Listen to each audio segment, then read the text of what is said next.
দেখো কত সুন্দর ময়ূরের লাইভ লাইভ আমি তুলতে পারছি। দেখো একদম লাইভ।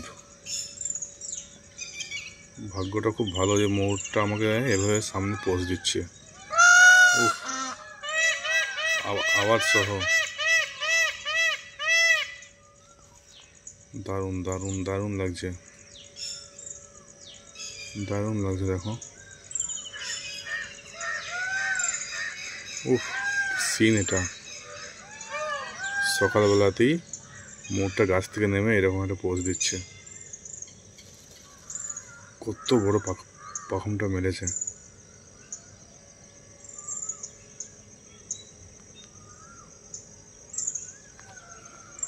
এদিকে একটা ময়ূর এখানে দাঁড়িয়ে আছে, এবার ভাবছে আমি কি করব। আর এই ময়ূরটা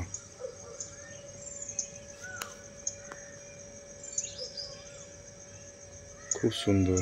আমি এখন কোয়েম্বাটুর আছি, তামিলনাড়ু স্টেট, কোয়েম্বাটুর ডিস্ট্রিক্ট। ময়ূরটা কত সুন্দর ঘুরছে দেখো।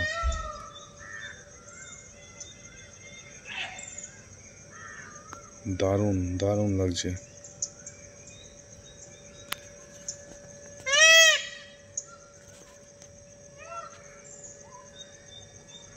এখন বাজে 6টা 35, পুরো সকালের টাইম।